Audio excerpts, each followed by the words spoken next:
Wala, rencana diam-diam sedang disusun. Ada pertemuan rahasia antara Menpora dan perwakilan negara asing. Isinya, pertandingan akbar sejarah sepak bola Indonesia. Tapi, siapa lawannya dan kenapa semua ini direncanakan? Simak terus beritanya. Loh. Gak bahaya tah diam-diam pemain ini diincar jadi pemain kunci. Tapi, ada syarat rahasia. Di tangan STY bersinar terang. Tapi Kluivert punya rencana berbeda. Apakah pemain ini siap jadi senjata rahasia timnas atau justru bakal digeser? Simak bocoran strategi yang belum pernah diungkap sebelumnya. Nah, ini loh. Ada timnas rahasia Indonesia yang siap tampil di Piala Dunia, tapi gak banyak yang tahu. Bukan sepak bola biasa, bukan lapangan besar, tapi ini adalah Piala Dunia, dan Indonesia ikut serta. Tapi kenapa tim ini disebut rahasia? Lo harus nonton sampai akhir.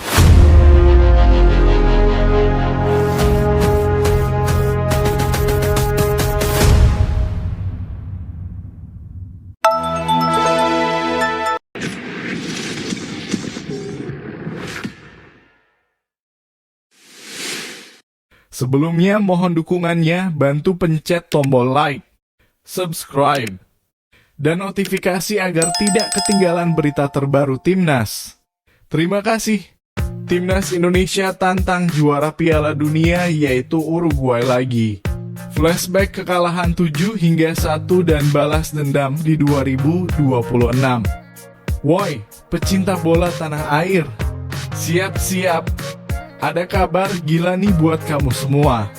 Timnas Indonesia digadang-gadang bakal ketemu lagi sama Uruguay tahun 2026. Ingat nggak? Dulu kita dibantai 7-1. Tapi kali ini kayaknya ceritanya bisa beda.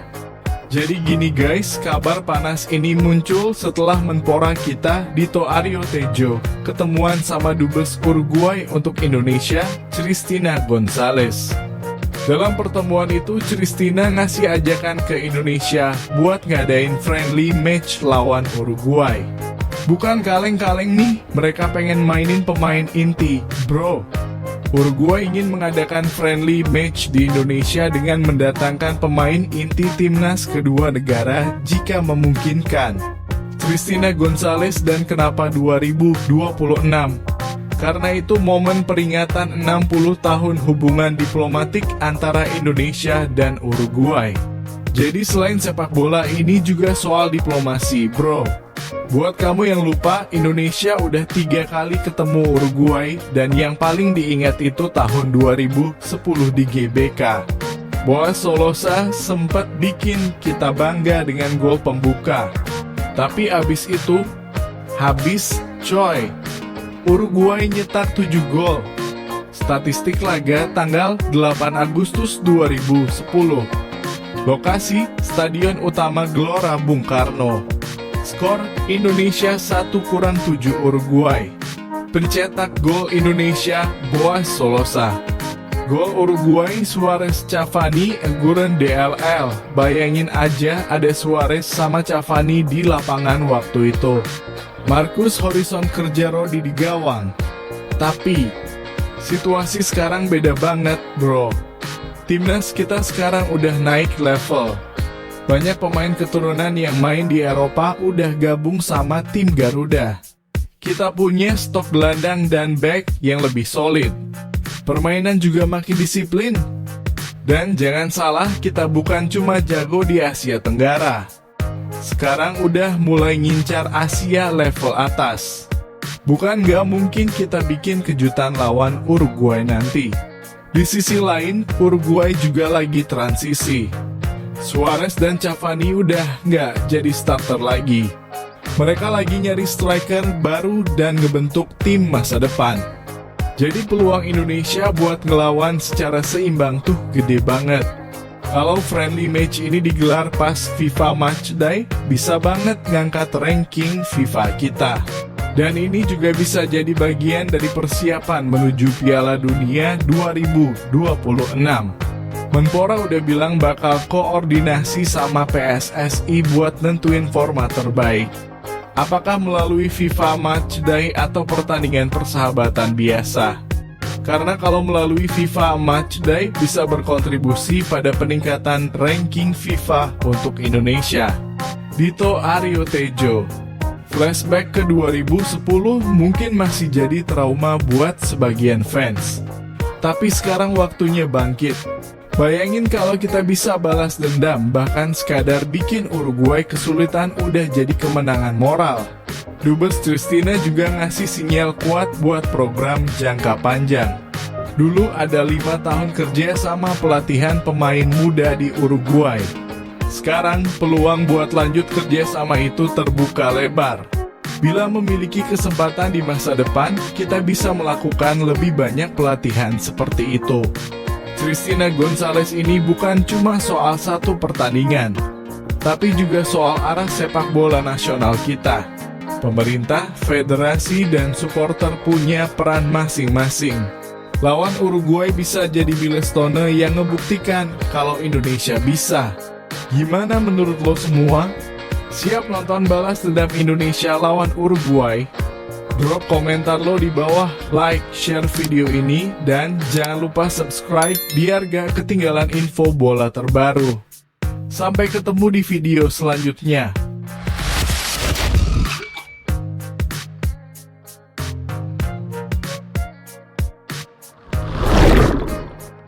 Asna Awi bisa jadi kunci kemenangan di era Patrick Kluivert?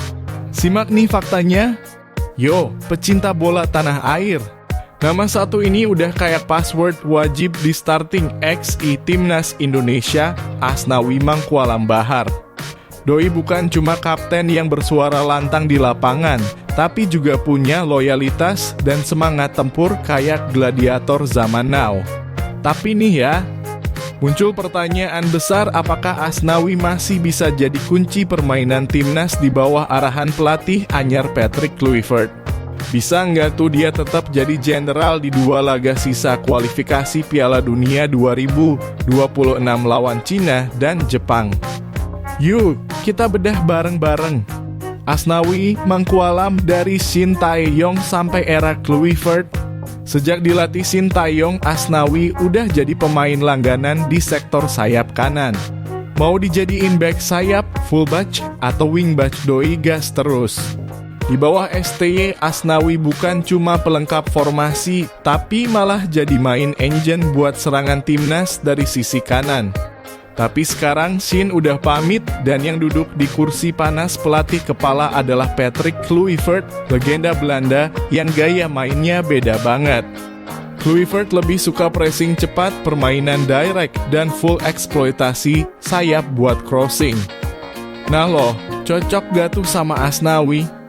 Kualitas Asnawi yang bisa jadi senjata rahasia biarpun sempat dicibir anak emas STY. Tapi secara kualitas, Asnawi punya modal yang cakep banget buat jadi kunci permainan.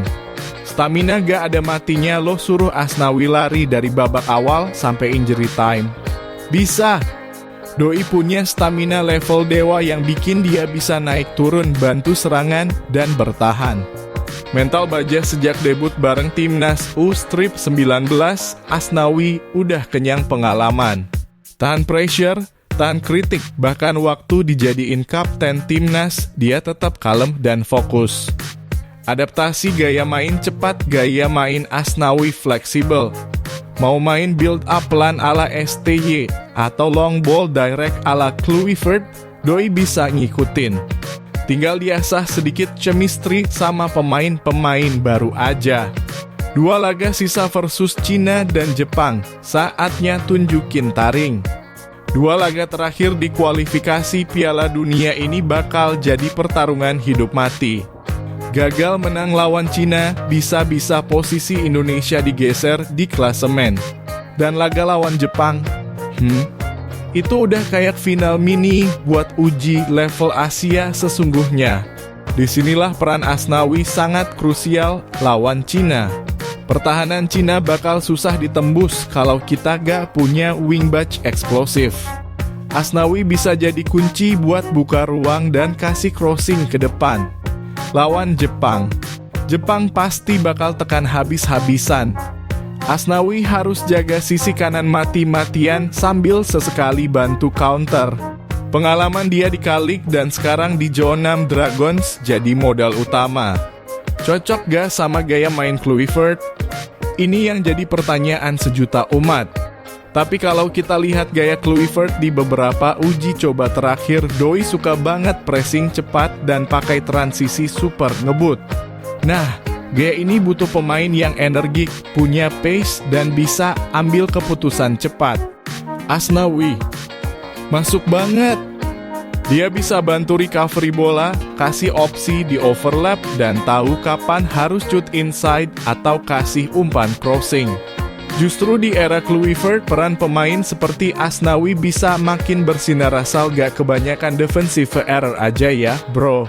Siapa kompetitor Asnawi di posisi sayap kanan? Namanya juga sepak bola, posisi gak ada yang aman. Asnawi juga harus waspada sama beberapa pesaing yang bisa aja steal the show. Sandy Walsh, kalau Sandy fit, persaingan makin ketat. Dia punya pengalaman Eropa dan passing yang akurat. Jakob Sayuri masih muda, lincah, dan agresif. Tapi pengalaman masih di bawah Asnawi. Liano Reijnders punya stamina bagus, tapi belum stabil di laga besar. Kevin Dix pemain kelas dunia yang kaya akan pengalaman. Jadi kalau mau tetap starter, Asnawi harus perform konsisten dan tunjukin kalau dia bisa adaptasi dengan arahan baru Kluivert. Statistik singkat Asnawi di Timnas dalam kurung 20.202.025. Kategori data. Penampilan 41 laga. Assist 7 kali. Gol 2. Intercept rata-rata 3 per laga. Akurasi crossing 67%. Tackling sukses 78%. Suara netizen dan fans bola. Di media sosial, nama Asnawi selalu jadi trending kalau Timnas main. Netizen banyak yang bilang dia udah jadi ikon baru Timnas. Tapi gak sedikit juga yang kasih kritik, terutama kalau dia lagi perform jelek atau bikin blunder. Yang menarik sejak era Kluivert dimulai, banyak fans berharap Asnawi gak cuma jadi kapten di atas kertas, tapi juga kapten dalam strategi. Nah, PR besar nih buat Asnawi sendiri. Kesimpulan, masih layak jadi pilar utama? Jawabannya yes. Tapi Asnawi masih punya semua kualitas buat jadi pilar utama di skuad Garuda. Tapi dengan pelatih baru dan filosofi baru, dia juga harus naik level. Gak cukup cuma jadi anak emas di sekarang, saatnya Asnawi buktiin ke Kluivert dan fans se-Indonesia kalau dia adalah pemain kunci yang gak tergantikan. Kalau dia bisa nyetel cepat sama strategi Kluivert, duet sama Pratama Arhan atau Sandy Walsh, di sisi lain bisa jadi combo wingback terganas se-Asia Tenggara.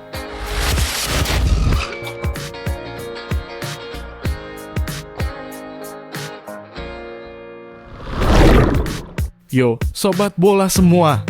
Hari ini kita bakal bahas sesuatu yang beda dari biasanya. Bukan soal Liga 1, bukan soal Timnas Senior, tapi ini tentang Timnas Minivo Otball Indonesia yang siap bikin sejarah di Piala Dunia Minivo Otball 2025. Nah, lo udah pernah dengar belum soal Minivo Otball?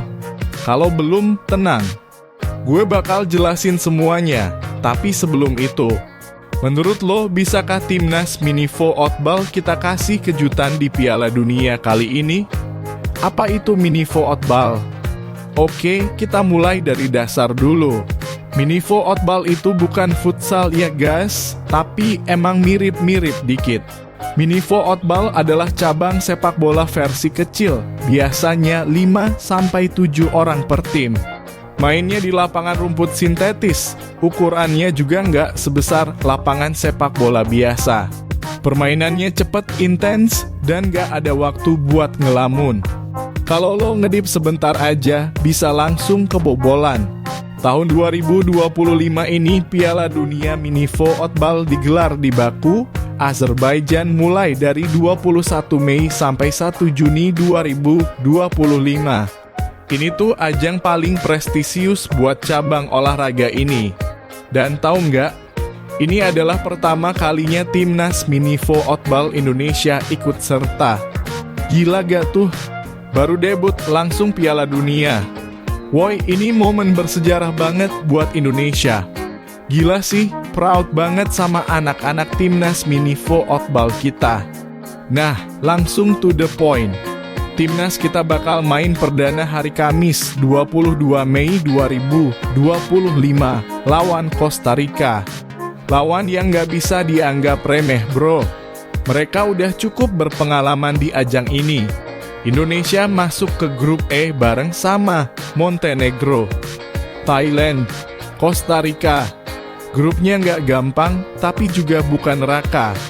Masih ada peluang besar asal main solid dan penuh semangat.